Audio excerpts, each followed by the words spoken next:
एक NERC का mid term reviews आदेश। महाराष्ट्र विद्युत नियामक आयोग MERC ने 31 मार्च 2023 को मिड टर्म रिव्यूज MTR आदेश जारी किया है। यह आदेश केस नंबर 226/2022 के अंतर्गत आता है। यह आदेश वित्तीय वर्ष 2023-24 के लिए है और 01 अप्रैल 2023 से लागू है। HT बिलिंग सॉफ्टवेयर को इस आदेश के अनुसार संशोधित किया गया है। 2 संशोधन का सारांश। Incremental consumption rebate, incremental consumption rebate. Incremental consumption rebate अब निम्न उपभोक्ताओं के लिए भी लागू है। ILT उपभोक्ता, इंडस्ट्री, कमर्शियल और पब्लिक सर्विसेज उपभोक्ता। 2 HT उपभोक्ता पहले से लागू। Industry, commercial, public services HTPWW, public water works, HT railways, metro, mono और group housing society, residential. B rebate की दर। HT उपभोक्ताओं के लिए इंक्रीमेंटल खपत पर 0.75% की दर से छूट दी जाएगी। LT उपभोक्ताओं के लिए इंक्रीमेंटल खपत पर 0.75% के WH की दर से छूट दी जाएगी। संक्षेप में व्याख्या। NERC के आदेश के अनुसार HT और LT उपभोक्ताओं को इंक्रीमेंटल खपत पर विशेष छूट दी जाएगी। यह छूट उपभोक्ताओं को अधिक खपत के लिए प्रोत्साहित करने और ऊर्जा दक्षता बढ़ाने के उद्देश्य से लागू की गई है।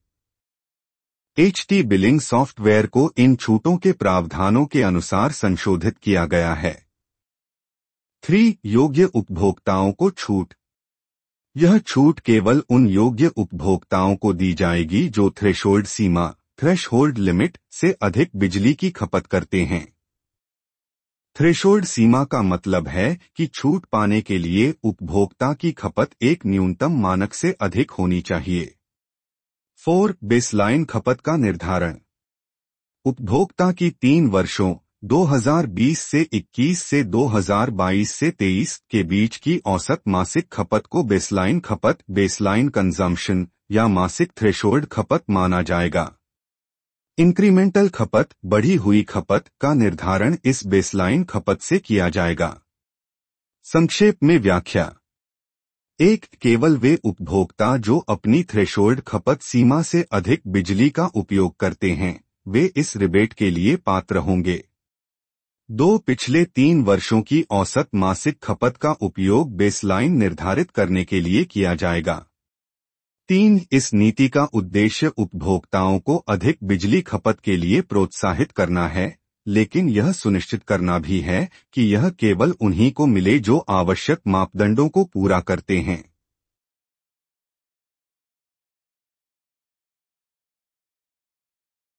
वी 3 वर्ष से कम अवधि के उपभोक्ता। यदि कोई उपभोक्ता 3 वर्ष से कम समय के लिए सिस्टम में पंजीकृत है, तो वह उपभोक्ता 3 वर्ष की अवधि पूरी होने के बाद अगले बिलिंग चक्र से इंक्रीमेंटल रिबेट प्राप्त करने के लिए पात्र होगा। ऐसे मामलों में पिछले 3 वर्षों की औसत मासिक खपत को बेसलाइन खपत, बेसलाइन कंजम्पशन या थ्रेशोल्ड खपत माना जाएगा। PD परमानेंट डिस्कनेक्शन से लाइव में बदले गए उपभोक्ता को नया उपभोक्ता माना जाएगा और 3 वर्षों की अवधि की गणना पुनः कनेक्शन की तारीख से शुरू की जाएगी। 6 शून्य खपत वाले महीने।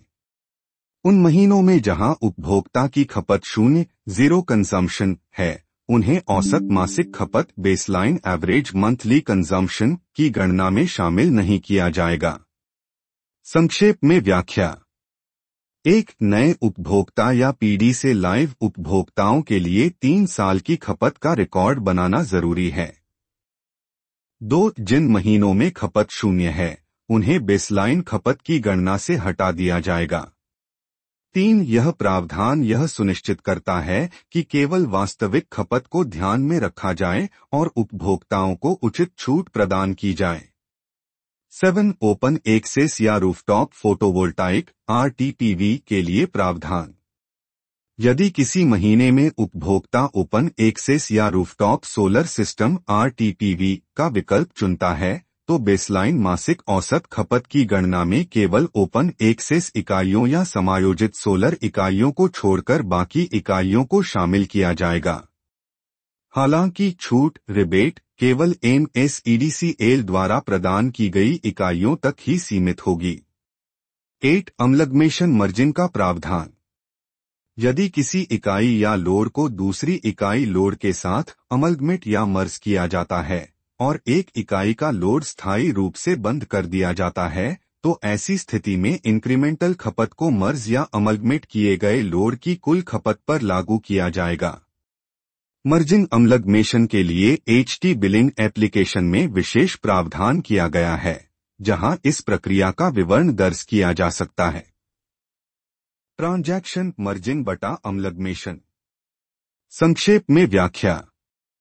एक ओपन एक्सेस रूफटॉप सोलर केवल एमएसईडीसीएल द्वारा आपूर्ति की गई इकाइयों पर ही छूट लागू होगी। 2 मर्जिन अमलगमेशन। मर्ज की गई इकाइयों की कुल खपत पर इंक्रीमेंटल खपत आधारित छूट प्रदान की जाएगी। इस प्रक्रिया को एचटी बिलिंग एप्लीकेशन के माध्यम से रिकॉर्ड किया जा सकता है। 9 छूट की अधिकतम सीमा। इंक्रीमेंटल कंजम्पशन रिबेट मौजूदा छूटों के अतिरिक्त दी जाएगी, लेकिन इसके लिए यह सुनिश्चित करना होगा कि उपभोक्ता की कुल वेरिएबल चार्जेस बिजली खपत के अनुसार ₹4.75 क्वा एचटी के लिए और ₹4.75 के WHLT के लिए से कम न हो, सभी लागू छूटों को ध्यान में रखते हुए। किस स्माइली डिजिटल पेमेंट डिस्काउंट के लिए रिबेट का विचार। इंक्रीमेंटल कंजम्पशन रिबेट को डिजिटल पेमेंट डिस्काउंट की गणना के लिए भी ध्यान में रखा जाएगा। इसका मतलब है कि अगर उपभोक्ता डिजिटल तरीके से भुगतान करते हैं तो उसे अतिरिक्त छूट मिल सकती है और इसमें इंक्रीमेंटल कंजम्पशन रिबेट भी शामिल होगा। 11 इंक्रीमेंटल कंजम्पशन रिबेट की मौजूदा प्रक्रिया। इंक्रीमेंटल कंजम्पशन रिबेट की अन्य सभी विधियां वैसी की वैसी रहेंगी जैसी पहले थीं। इसमें कोई बदलाव नहीं किया जाएगा और मौजूदा प्रैक्टिस के अनुसार ही गणना की जाएगी। संक्षेप में व्याख्या। 1 छूट की सीमा। उपभोक्ता के कुल वेरिएबल चार्जेस को एक न्यूनतम सीमा से कम नहीं होना चाहिए। इसके बाद ही इंक्रीमेंटल कंजम्पशन रिबेट दिया जाएगा। 2 डिजिटल पेमेंट डिस्काउंट। डिजिटल भुगतान करने वाले उपभोक्ताओं को मिलने वाली छूट में इंक्रीमेंटल कंजम्पशन रिबेट भी शामिल होगा। 3 मौजूदा विधि। इंक्रीमेंटल कंजम्पशन रिबेट की प्रक्रिया में कोई बदलाव नहीं होगा और यह पिछले नियमों के अनुसार ही लागू होगी। B bulk consumption rebate. Bulk consumption rebate की निरंतरता। Bulk consumption rebate 4th control period अर्थात FY 2023 से 24 और FY 2024 से 25 के लिए MYT आदेश केस 322 ऑफ 2019 के तहत पैरा 8.16.1 से 8.16.7 तक दिए गए शर्तों और नियमों के अनुसार जारी रहेगा। 2. आंशिक ओपन एक्सेस उपभोक्ता के लिए रिबेट। आंशिक ओपन एक्सेस उपभोक्ता भी बुल्क कंजम्पशन रिबेट के लिए पात्र होंगे, लेकिन यह रिबेट केवल MSEDCL से प्राप्त बिजली की खपत के हिसाब से दिया जाएगा। संक्षेप में व्याख्या। 1 रिबेट की निरंतरता। बुल्क कंजम्पशन रिबेट का लागू रहना 4th कंट्रोल पीरियड FY 2023 से 24 और FY 2024 से 25 के लिए वही नियमों के तहत होगा जैसा कि पहले MYT आदेश में बताया गया था। 2 आंशिक ओपन एक्सेस उपभोक्ता।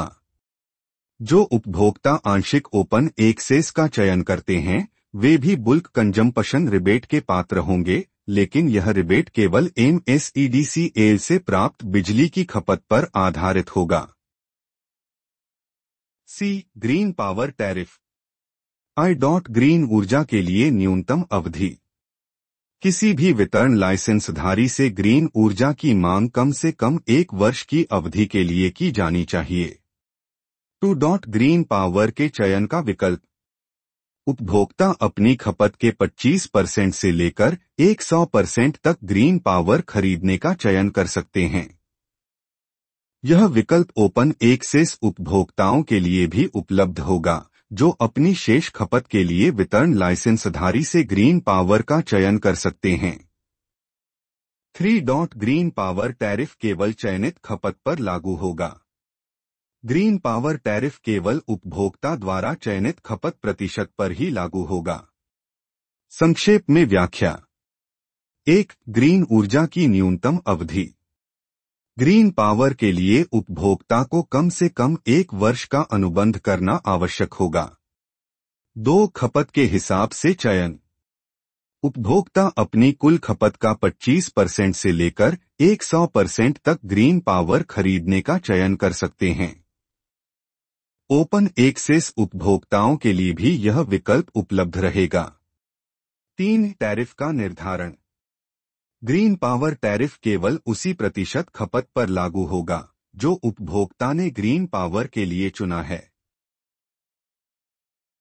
अब अतिरिक्त सरचार्ज सभी ओपन एक्सेस उपभोक्ताओं पर लागू होगा, जिसमें सीपीपी और समूह सीपीपी उपभोक्ता शामिल हैं। अतिरिक्त सरचार्ज एडिशनल सरचार्ज अब सभी ओपन एक्सेस उपभोक्ताओं पर लागू किया जाएगा, जिसमें सीपीपी कैप्टिव पावर प्लांट और समूह सीपीपी ग्रुप सीपीपी उपभोक्ता भी शामिल हैं। सतत भुगतान छूट। एलटीपीडब्ल्यूडब्ल्यू लो टेंशन पब्लिक वाटर वर्क्स और स्ट्रीट लाइट लो टेंशन स्ट्रीट लाइट उपभोक्ताओं के लिए 1% की सतत भुगतान छूट कंसिस्टेंट पेमेंट रिबेट लागू है।